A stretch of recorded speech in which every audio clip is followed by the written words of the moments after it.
Bismillahirrahmanirrahim. Assalamualaikum warahmatullahi wabarakatuh.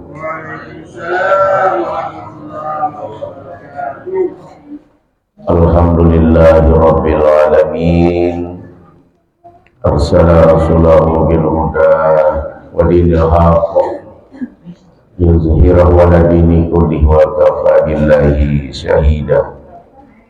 Rabbi shrah li sadri wa yassir li amri wahlul 'uqdatam min lisani yafqahu qawli, amma ba'du. Yang sama kita hormati Lurah Bina Merah, yang sama kita hormati Ketua RT 33 Perumahan Permata Simpang Timur, orang tua kita, bapak-bapak, ibu-ibu, anak-anak semuanya, adik-adik semuanya yang alhamdulillah pada hari ini berkesempatan hadir di Musala Al-Ikhlas ini dalam kegiatan rutin kita setiap minggu, yaitu subuh Jumat Barokah. Hari ini kita sudah berada di tanggal 6 Sya'ban 1445 Hijriah. Berarti bulan Rajab sudah kita lewati dan sudah berada di 6 Sya'ban. Setelah Sya'ban masuk Ramadan. Pada tanggal 24 Februari itu 14 malam minggu, malam yang ke-15 nisfu Sya'ban. Sabtu depan kita melaksanakan amaliyah ibadah di Musala Al-Ikhlas.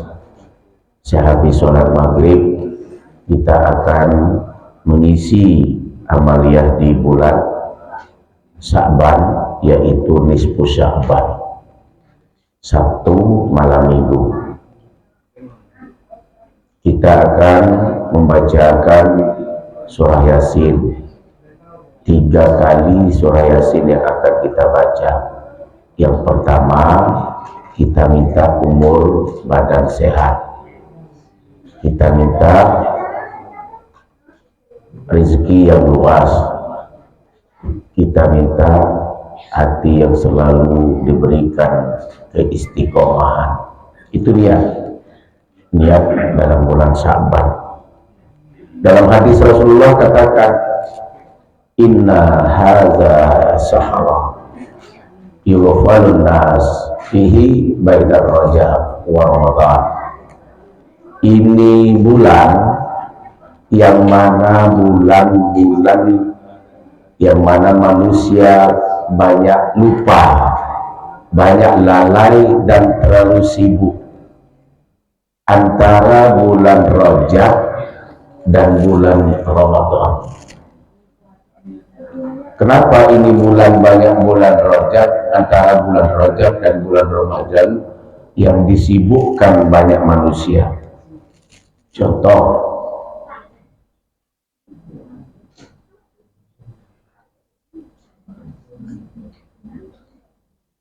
karena mendekati sebentar lagi Ramadan, manusia selalu nak mempersiapkan semuanya yang harus kita persiapkan. Kadang-kadang lupa apa yang seharusnya merupakan suatu kewajiban kita semuanya. Dan bulan Sya'ban ini banyak juga kejadian terjadi, suatu peristiwa-peristiwa. Dulu kiblat itu di Masjidil Aqsa. Pintu langit itu di Masjidil Aqsa, pintu langit itu lurus langit di Masjidil Aqsa. Maka peristiwa Isra Mi'raj, perjalanannya Rasulullah SAW dimulai dari Masjidil Haram ke Masjidil Aqsa di Palestina, karena kiblat kita itu di Masjidil Aqsa. Tapi Rasulullah SAW selalu berdoa di Masjidil Haram, itu selalu menadahkan tangan. Qattaro taqalluba wajhika fis sama falanwalliyannaka qiblatan tardaha fawalli wajhaka syatral Masjidil Haram. Kami melihat wajahmu wahai Muhammad menghadap ke langit, maka akan kami palingkan engkau ke kiblat yang engkau senangi, maka hadapkanlah wajahmu ke arah Masjidil Haram. Rasulullah SAW selalu berdoa dan menadahkan tangan dan fawalli wajhaka syatral Masjidil Haram. Dia selalu berbalik, memalingkan wajahnya syatral Masjidil Haram, mengadahkan ke Masjidil Haram. Makanya di bulan Sya'ban itu, di nisfu Sya'ban, peralihan antara dari Masjidil Aqsa ke Masjidil Haram, peralihan kiblat dari Masjidil Haram, dari Masjidil Aqsa pindah ke Masjidil Haram, itu terjadi di bulan Sya'ban, peristiwa peralihan kiblat. Jadi dulu kiblat kita itu di Masjidil Aqsa, terjadilah Isra Mi'raj dari Haram, Masjidil Haram ke Masjidil Aqsa. Di bulan Sya'ban pindah, karena Rasulullah selalu berdoa kepada Allah minta dipindahkan kiblat, maka Allah itu pindahkan. Terjadi di bulan Sya'ban, pada nisfu Sya'ban, yaitu peralihan kiblat dari Aqsa ke Masjidil Haram. Itu peristiwa yang terjadi di bulan Sya'ban. Berarti Isra itu adalah perjalanan dari Makkah ke Aqsa, dari masjid ke masjid. Maka kita dianjurkan untuk selalu berbuat dan beramal atau kegiatan di masjid. Sholat yang dijemput oleh Allah dan Rasulullah SAW langsung menjemput perintah sholat itu, dan kita menunaikan kewajiban itu secara berjamaah, dan kita pertemukan pada hari ini pun dengan berjamaah. Sya'ban itu nama seseorang. Sya'ban rajin dia melaksanakan sholat berjamaah 5 waktu sehari semalam. Rumahnya Sya'ban jauh dari masjid. Rumahnya Sya'ban jauh dari musala kita ini. Setiap 5 waktu, 15 menit sebelum masuknya waktu sholat, Sya'ban radhiyallahu anhu selalu hadir lebih duluan dibandingkan dengan jamaah yang ada. Dan Sya'ban itu pun selalu mengambil saf sebelah kiri, duduk di sebelah kiri di depan sekali. Dia selalu hadir supaya dia tidak terganggu. Kalau kita kan masuk ke masjid sholat Jumat misalnya, ambil saf yang paling belakang atau ambil saf yang paling tengah, duduk di bawah, nyender di tiang. Duluan datang, ambil saf di belakang atau ambil saf di tengah, duduk atau nyender di dinding atau di tiang tengah. Nah, kalau Sa'ban itu tidak, dia datang duluan 15 menit sebelum masuk sholat, dia ambil saf yang paling depan sekali, dia ambil di sebelah kiri, supaya kalau ada orang datang tidak terganggu dan tidak melangkahi pundaknya sahabat. Itu sahabat Rasulullah.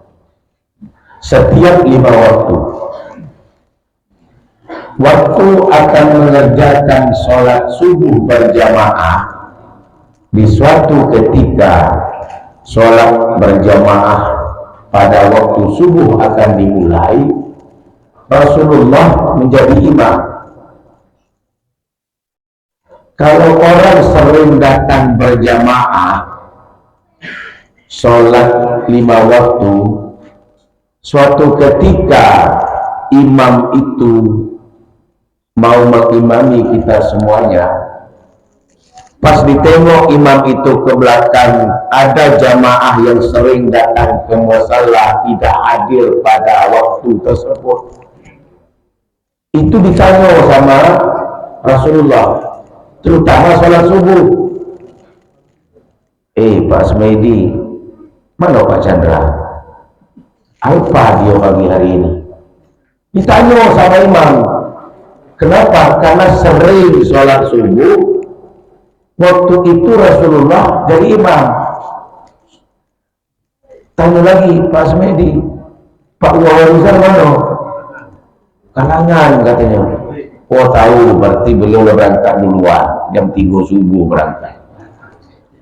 Setelah Rasulullah itu menanya, wahai para jamaah, mana Sa'ban? Sa'ban mana? Tidak ada satupun jamaah yang tahu kemana Sa'ban pada waktu sholat subuh, tidak hadir. Padahal setiap 5 waktu dia selalu hadir di paling saf depan. Nah, waktu Rasulullah mau jadi imam mau sholat, ditengoknya jamaah itu ada yang kurang 1 orang, itulah Sa'ban. Dikasih pertanyaan dia, wahai para jamaah, kemana Sa'ban? Tidak ada jamaah yang bisa jawab kemana Sa'ban. Tidak tahulah. Subuh-subuh ini kita tahu kemana Pak Susilo, kemana Pak Airullah, kemana Pak Medi. Coba mana jawab? Tidak mungkin kita tahu satu-satu. Sudahlah, kata Rasulullah, sholat ditunda, sholat subuh itu diundur sedikit, menunggu Sa'ban datang. Nah, coba bayangkan. Gara-gara Pak Lurah terlambat hadir itu ditunda sholat subuh, nunggu Pak RT datang. Tundalah 5 menit sebelum Pak Lurah itu datang. Lewat 5 menit, Pak Lurah nunggu tak datang-datang. Kaget kita yang kesiangan, nunggu orang yang tak datang, kita yang kesiangan sholat subuh.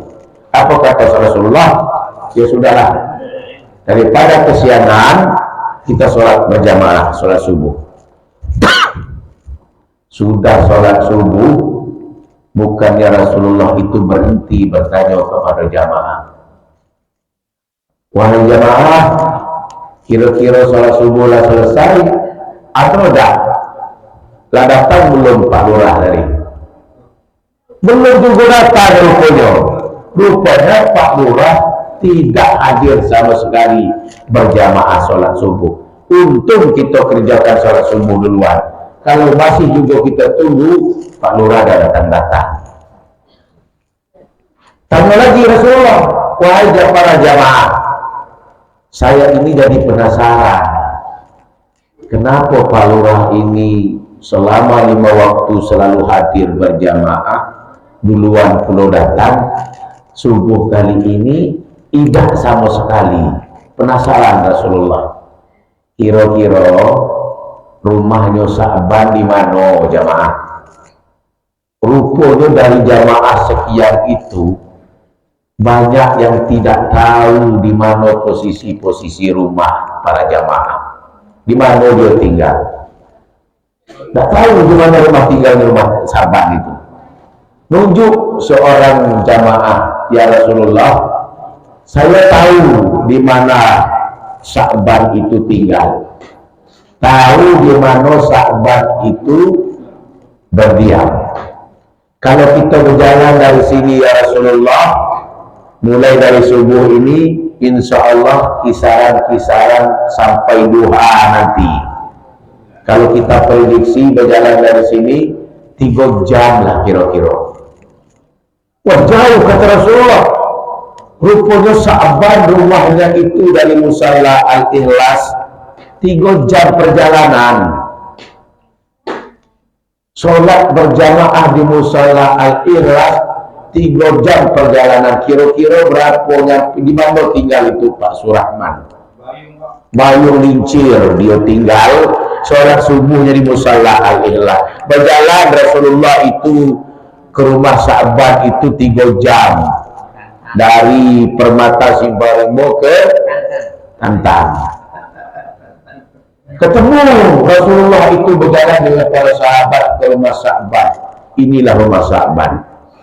Rasulullah ucapkan Assalamualaikum warahmatullahi. Rupanya istri Sa'ban yang menyambut kedatangan Rasulullah. Apa kata Rasulullah? Wahai istrinya Sa'ban, kenapa Sa'ban tidak ada hadir sholat subuh berjamaah? Yang biasanya beliau itu hadir duluan sebelum 5 waktu. Kenapa tidak hadir? Kata istrinya Sa'ban, silakan masuk ya Rasulullah, duduk. Apa kata istrinya Sa'ban? Mohon maaf ya Rasulullah, sahabat engkau yang engkau cari yang bernama Sa'ban bukan karena tidak mau sholat subuh berjamaah dan hadir. Tadi malam sehabis sholat isya, Sa'ban itu menghembuskan napas terakhir, dipanggil oleh Allah Subhanahu wa Ta'ala. Rupanya Pak Lurah tadi tidak datang, itulah duluan rupanya. Yang dicari-cari, yang ditunggu-tunggu tadi itu. Inna lillahi wa inna ilaihi raji'un. Kenapa tidak hadir? Karena sudah dipanggil dan dicabut oleh Allah ajalnya. Jangan sampai suatu ketika Pak Asmaedi menjadi imam, ditengoknya ke belakang, tak kata orang, dicarinya ke rumah kita seko-seko. Pas dicarinya ke rumah kita, kenapa Pak Susilo tak datang? Rupanya tidak ada mengambil gambar video, karena lah dipanggil duluan. Jangan sampai nanti kita itu imam kita datang ke rumah kita masing-masing. Tapi ditanya wahai sama istrinya Sa'ban, ya Rasulullah, mohon maaf sebelumnya. Saya nak nanya, waktu suamiku Sa'ban itu dalam menghadapi sakratul maut, pas dicabutkan ruhnya itu sakit sekali, sampai-sampai suamiku itu mengucapkan aduh sakit katanya. Waktu dicabut sakratul maut itu berteriak suaminya itu Sa'ban tadi, aduh sakit, kenapa tidak lebih jauh? Kedua, aduh sakit, kenapa tidak yang baru? Aduh sakit, kenapa tidak semuanya? Ada 3 kali Sa'ban itu berteriak di saat sakratul maut, dicabutkan oleh Allah ruhnya itu. Berteriak Sa'ban itu mengatakan, aduh sakit kenapa tidak jauh, aduh sakit kenapa tidak yang baru, aduh sakit kenapa tidak semuanya. Kira-kira itu kenapa ya Rasulullah? Apa kata Rasulullah? Laqad kunta fi ghaflatin min hadza fakashafna anka. lita'aka fabasaruka yauman hadid.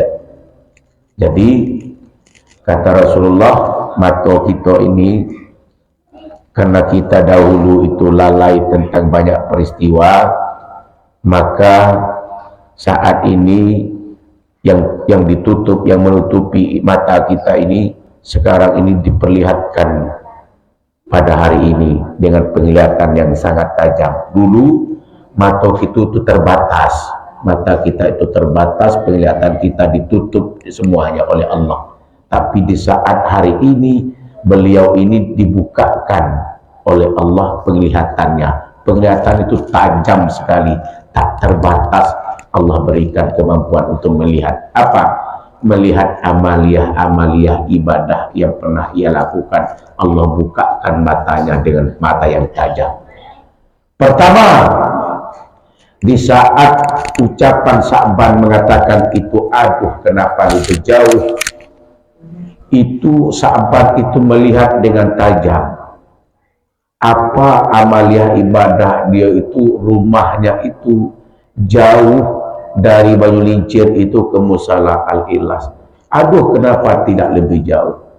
Situlah peristiwa Allah perlihatkan amaliyah ibadah Sa'ban yang setiap 5 waktu berjalan 3 jam untuk melaksanakan sholat berjamaah. Disitulah Sa'ban itu mengatakan, aduh sakit, kenapa tidak lebih jauh? Kenapa rumah saya ini cuma 3 jam? Kalau perlu 6 jam, 10 jam, rumah di Kerinci sana, sholatnya di Musala Al-Ikhlas.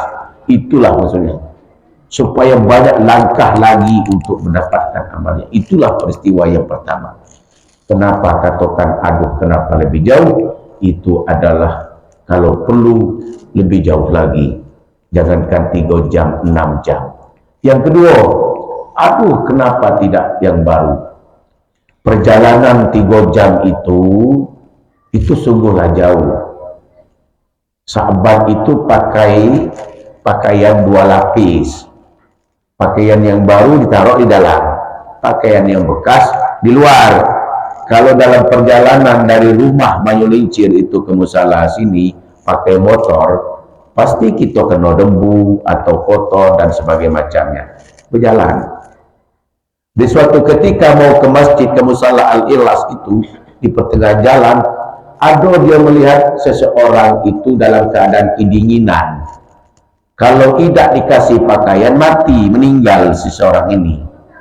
Pas Sa'ban itu lewat, ditengoknya ada seorang lagi kedinginan, dibuka jalah baju yang ada pada dirinya itu, dikasihlah baju yang di luar, baju yang lama, dikasih kepada seseorang yang membutuhkan supaya bertahan untuk hidup karena kedinginan. Menyesal Sa'ban di saat itu dengan peristiwa terjadi.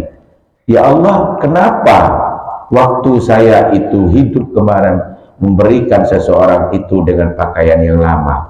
Kenapa tidak pakaian yang baru yang di dalam tadi yang saya berikan kepada seseorang tadi? Menyesal, maka diucapkannya, aduh kenapa tidak yang baru tadi? Diperlihatkan, dipertontonkan apa yang pernah kita kerjakan. Kenapa tidak saya kasih pakaian yang baru dulu? Nyesal saya kasih pakaian yang lama. Itulah kata Rasulullah SAW, wajah kita itu ditajamkan penglihatan dan tidak ada batas antara kita dengan Allah, karena Allah melihatkan kepada kita semua apa yang pernah kita kerjakan sebelumnya. Yang ketiga kata Rasulullah, wahai istrinya Sa'ban, aduh kenapa tidak semuanya? Waktu Sa'ban itu masih hidup, dia punya makanan itu besar, roti kan kita besar, kamu dengan besar nih, makanan banyak. Tapi roti-roti Arab itu kan besar-besar. Sekok roti itu untuk orang berapa orang? Satu keluarga itu bisa makan 1 roti. Kalau kita kue bolu itu bisa dipotong sebesar ini. Tapi kalau itu besar ya rotinya. Datang orang pengemis yang dalam keadaan lapar minta sedekah. Lalu Sa'ban berikan makanan itu separuh untuk si pengemis, separuh untuk Sa'ban. Setelah dia meninggal di sakratul maut, Allah cabutkan ruhnya. Dia berkatakan, aduh, kenapa tidak semuanya? Rugi dia waktu itu memberikan separuh dari makanan itu kepada pengemis. Kenapa tidak semua makanan itu saya berikan kepada si pengemis tadi? Kenapa harus separuh? Di saat itulah dia memperlihatkan, Allah memperlihat kepadanya dengan mata yang tajam. Kenapa tidak semua makanan itu aku berikan kepada seorang pengemis? Kenapa harus separuh?